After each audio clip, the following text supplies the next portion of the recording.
I didn't plan to end up in a stranger's mansion that night, but then again, I didn't plan on much of anything after I ran. It was raining so hard I could barely see the road. The wipers were moving like frantic arms, fighting a losing battle. My daughter was in the back seat, clutching her stuffed rabbit, whispering, "Mommy, I'm cold." She was 5, too young to understand that cold meant safety tonight. That the dark kept us hidden. I'd told her we were going on an adventure. That was my first lie. The second was that everything would be okay. The man chasing us didn't take no for an answer. He wasn't a husband anymore, not really, just a reminder of everything I'd let destroy me. When he said he'd find me no matter where I went, I believed him. But that night, I decided to make it hard for him. I grabbed my kid, my wallet, and the small duffel bag with her birth certificate. Because even when you're terrified, mothers remember documents. The car's tires slipped on the soaked gravel road. I didn't scream when we hit the ditch. I just pressed my arms over my daughter as if my body could stop metal from crushing us. Then everything went still, except the sound of rain. When I came to, the car was half buried in mud, and smoke curled from the hood. My head throbbed. My daughter cried softly, unhurt, just scared. We climbed out, drenched and shaking. My phone had no signal. My hands were trembling so hard I dropped it twice. I saw lights through the trees. A house maybe half a mile away, we walked. Or rather, I stumbled and dragged my feet while she clutched my coat, rabbit tucked under her chin. Every sound in the woods made my heart jolt. Branches snapping, the distant growl of thunder. When we reached the gate, I realized it wasn't a house. It was a mansion. Black iron fencing, tall as my fear. The kind of place you drive past and think, no one normal lives there. I rang the bell because I had no choice. My daughter was shivering, and I couldn't tell her we'd keep walking through the storm. The man who opened the door looked like he didn't belong in this world. Tall, broad shoulders filling the doorway, shirt half unbuttoned like he'd been interrupted mid-thought. His dark hair was slicked back, and his eyes, God, his eyes, looked at me like I was a question he already knew the answer to. "Car accident," I managed to whisper. "My daughter, she's cold, please." He didn't move for a beat. Just studied me. Then he stepped aside and said, in a voice so calm it scared me more than shouting ever could, "Come inside." The mansion was warm but silent, too silent. No servants, no noise, no signs of life except the soft echo of our wet shoes against marble. My daughter clung to me, staring up at him. Then out of nowhere she said, "Daddy?" My throat closed. I started to correct her, but he crouched down instead, eyes locked on her face. He didn't smile, didn't soften, just said quietly, "No, sweetheart. I'm not your daddy," the way he said it, low, patient, with something like pain buried deep. It silenced the room. I thanked him, apologized for showing up like a storm myself, and promised we'd leave as soon as the weather cleared. He didn't respond. Just took my coat from my hands and hung it on a rack like I hadn't just crashed into his life. "You can stay the night," he said finally. "There's a guest room upstairs." That was it. No questions, no name. Just an offer that felt like a warning. Later, after I tucked my daughter into the massive bed and she fell asleep almost instantly, I stood by the window, watching the rain batter against the glass. My body was numb, but my mind was racing. Who was he? Why did his silence feel heavier than the thunder outside? When I turned, he was in the doorway. "You're hurt," he said, his gaze on the blood drying at my temple. "I'm fine," he raised a brow. "You don't look fine." I hated that his voice could sound like concern. I hated that part of me wanted to trust it. "I didn't mean to intrude," I said, trying to keep my voice steady. "You didn't," he replied. "You just landed in the wrong place on the right night." That line, the wrong place on the right night, stuck with me long after he left. I couldn't sleep. Every time I closed my eyes, I saw headlights behind us, heard my daughter scream, felt the skid of the tires. Around 3 a.m., I went downstairs for water. The mansion was a maze of shadows and quiet luxury. He was sitting in the study, sleeves rolled up, a half-empty glass of whiskey in his hand.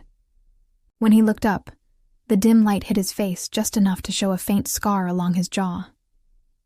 "You should be resting," he said. "So should you." He almost smiled at that, like he wasn't used to people talking back. "You're running from someone," he said. Not a question, a fact. I froze. "What makes you think that?" "People who aren't running don't knock on my door in the middle of a storm." I didn't answer. I couldn't. His gaze held me there, peeling back layers I'd spent years building. He leaned back in his chair. "If he's looking for you, he won't find you here." Something in the way he said it made my skin prickle. I should have been relieved. Instead, I was scared, because safety shouldn't sound like a threat. When I finally whispered, "Why are you helping me?" He stared into his glass for a long time before saying, "Because once, someone helped me when they shouldn't have." That was the first crack in his armor. I could hear the story behind it, buried under everything he wasn't saying. The next morning, sunlight cut through the gray clouds, but my body refused to move. My daughter woke up cheerful, asked if the nice man would have breakfast with us. I didn't know how to answer. She found him before I did. I heard her laugh echo down the hallway, light and innocent. When I reached the kitchen, she was sitting on the counter while he poured her orange juice like it was the most natural thing in the world. He looked up when he saw me. For a moment, the air between us shifted. Something fragile, dangerous, unspoken. "You should eat," he said. "You both need your strength." He was right, but his tone made it sound like a command. "Thank you," I murmured, though my voice felt small. My daughter grinned and said, "Daddy makes good breakfast." The glass slipped from my hand and shattered. He didn't correct her this time. Didn't even flinch. Just met my eyes and said quietly, "Let her call me what she needs to. For now." That "for now" landed in my chest like a promise, and a warning rolled into one. I should have left that day. I should have thanked him, packed up, and walked away before his silence started to feel like safety. But when I looked at my daughter's smile, the first real smile I'd seen in months, I knew I wouldn't. Because for the first time since we ran, she wasn't afraid. And that's how it started. The fall I didn't see coming, the man I shouldn't have trusted, the name she whispered, that would change everything. Because the moment she called him Daddy, something in his eyes broke open. Something deep. Dangerous, and already too late to undo. And I didn't know it yet. But by the time I tried to leave, he wouldn't let us go. The mansion stopped feeling like a stranger's house after the first week. Not because I belonged there, but because I was too tired to keep pretending I could leave. Every morning, my daughter ran down the grand staircase like she owned the place, bare feet slapping against cold marble, chasing after the man she called Daddy. I tried correcting her. The first few times. Then I just stopped. He didn't stop her. He didn't encourage it either. He just accepted it, like some part of him thought maybe he could be that man. His name was Mateo. I found that out on the third day, when a man in a black suit knocked on the door, calling him boss. The word dropped into the air like a secret that didn't belong to me. I should have been terrified. I was. But I was also grateful, and that felt even more dangerous. He told me we could stay until things settle. What things? He never said. He didn't ask for details about who we were running from either. But sometimes I caught him staring at the bruises on my wrists, his jaw clenching before he looked away. There was a quiet understanding between us, the kind that happens when two people recognize ghosts in each other. At night, I'd hear him pacing downstairs. Sometimes he'd stop outside my door, hesitate, then walk away. I told myself it was coincidence. But one night, when I couldn't sleep, I opened the door and found him standing there, hand halfway to knocking. "You should lock your door," he said. "Are you planning to come in?" "Not tonight."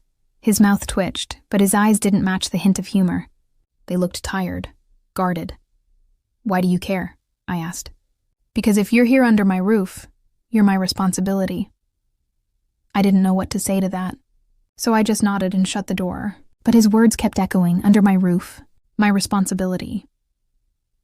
The next day, I found my daughter sitting at the long dining table, coloring with a man I'd never seen before, tall, tattooed, wearing a gun like it was jewelry. He smiled awkwardly when I entered. She wanted someone to draw with, he said. Boss told me not to scare her.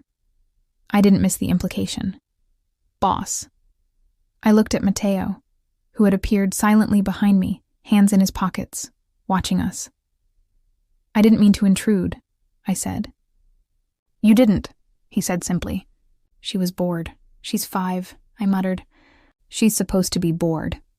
That earned me the faintest smile, and somehow, that smile hit harder than any threat he could have made. Days turned into a rhythm I didn't trust. Mornings with my daughter, afternoons wandering the endless halls of glass and silence, nights listening to Mateo's voice in the distance, issuing orders in a language I didn't understand. Sometimes I'd catch fragments, names, numbers, places. The kind of talk that didn't belong to ordinary men. One evening, I asked him directly, "You're in the Mafia, aren't you?" He didn't even flinch. That's one word for it. There's another? He set his glass down. You can call it protection. For who? For people like you. I didn't know whether to laugh or cry. People like me? People who need someone to make monsters disappear. That shut me up. Because the man I'd run from, my ex, had been sending messages. Anonymous, threatening, and close. Mateo didn't ask for proof. He didn't need it. The next morning, he handed me a new phone and said, "Use this. No one will trace it." He said it like he'd already traced the danger himself. That night, I overheard him on the phone, his voice low, dangerous. If he comes near her again, make it look like an accident. I should have been horrified. But what I felt was something far more complicated. Relief. Still, the tension between us grew heavier with every passing day. We were orbiting something neither of us wanted to name. One night, my daughter had a nightmare. She ran into my room, crying, saying she dreamed Daddy disappeared. Before I could comfort her, Mateo appeared at the door. She ran to him, and he scooped her up without hesitation, whispering something in Italian until her sobs faded. Watching him hold her broke something in me. The man who terrified half the city was the same man gently brushing hair from her tear-streaked face.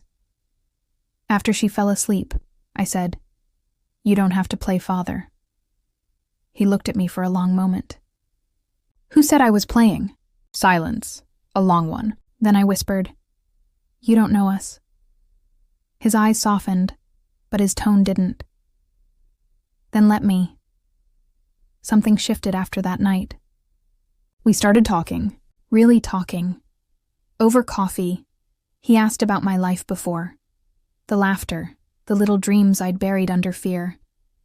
I asked him why a man like him lived alone in a house built like a fortress. He said, "Because when you lose enough people, you stop trusting walls that have doors." I understood that more than I wanted to admit. The intimacy wasn't sudden. It was slow, quiet, like water wearing down stone.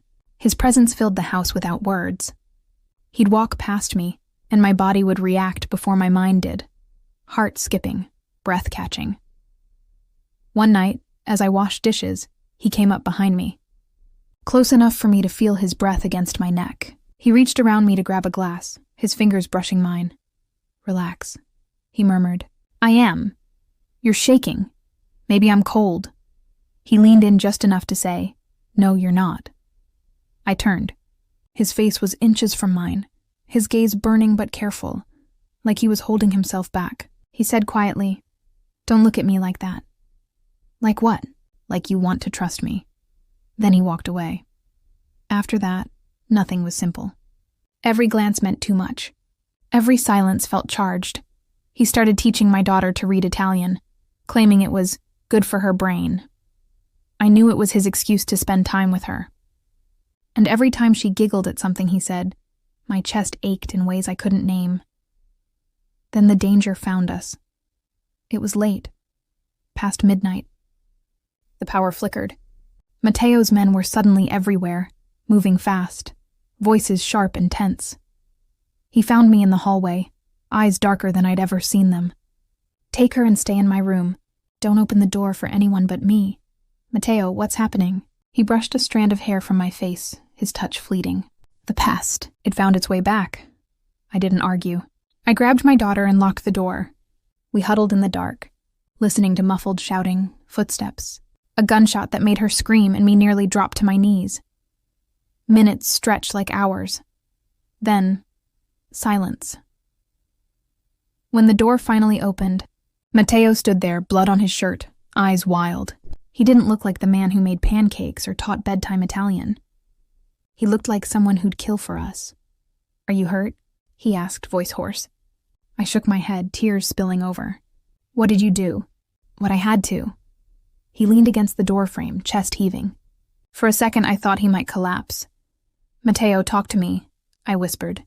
He closed his eyes. "It was him, the man you ran from. He came for you." My stomach dropped. "Where is he?" He opened his eyes, cold, unflinching. "Gone," I wanted to scream.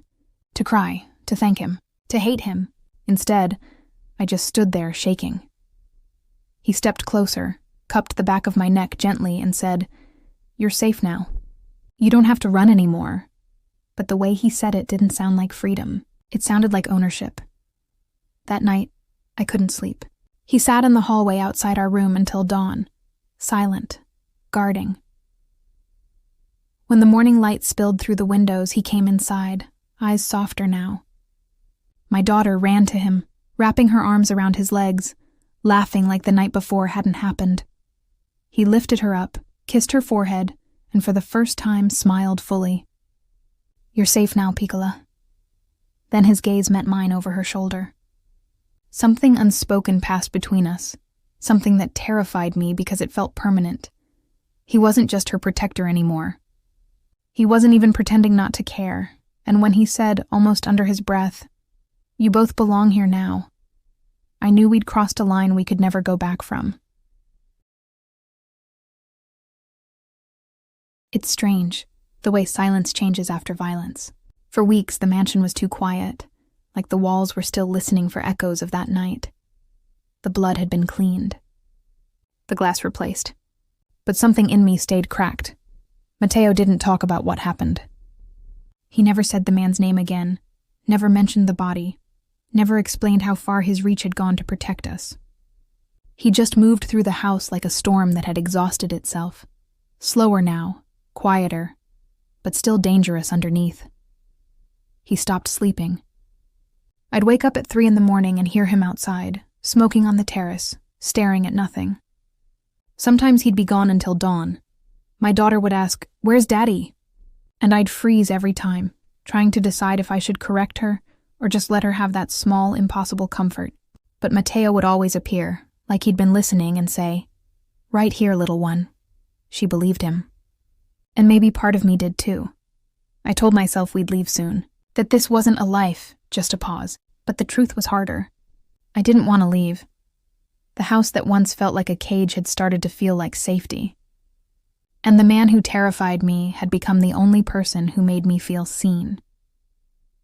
It was raining again the morning I found him in the library, the same place I'd first seen him reading with my daughter.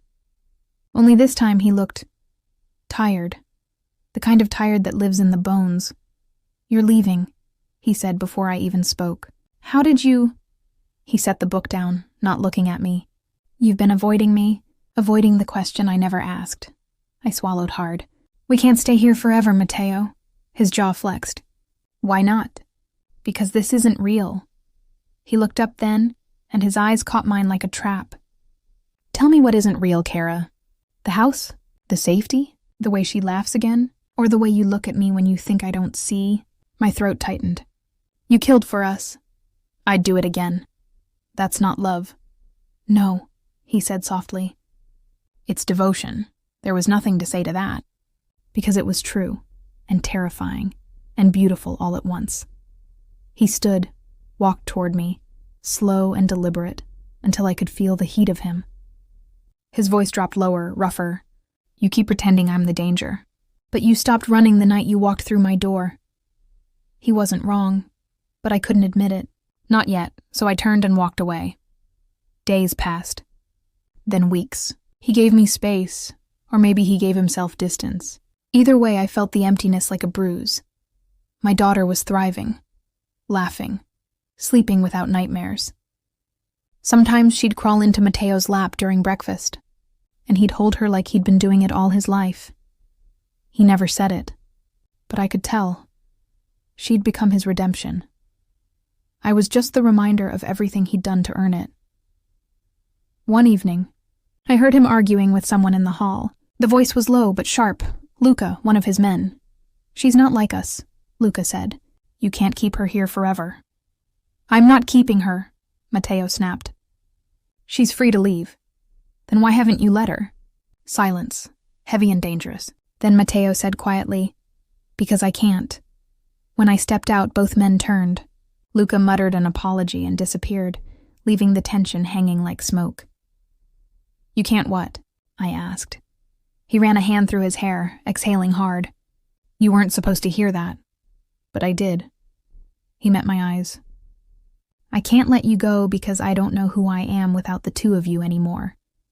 I should have been afraid." Instead, my heart broke for him. I walked closer. "You don't need us to be good." He laughed once bitterly. "Good? You think a man like me can still be good?" "I think you already are. You just don't know what that looks like yet." That was the first time I touched him. Really touched him.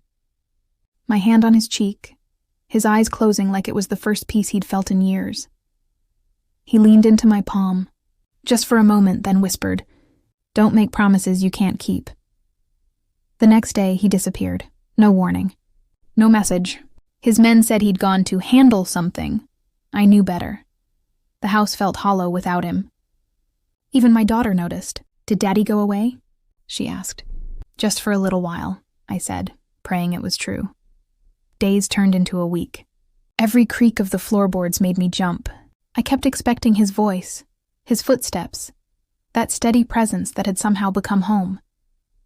Then, one night, I heard a car outside, tires crunching over gravel. When the door opened, I almost didn't recognize him. Matteo looked wrecked, bloodied, pale, his shirt torn. I rushed to him, but he raised a hand. "Don't." His voice was raw. "What happened?" "Clean up," he said with a faint smirk that didn't reach his eyes. "The last of the men who came for you. They're gone." He swayed, and I caught him before he fell.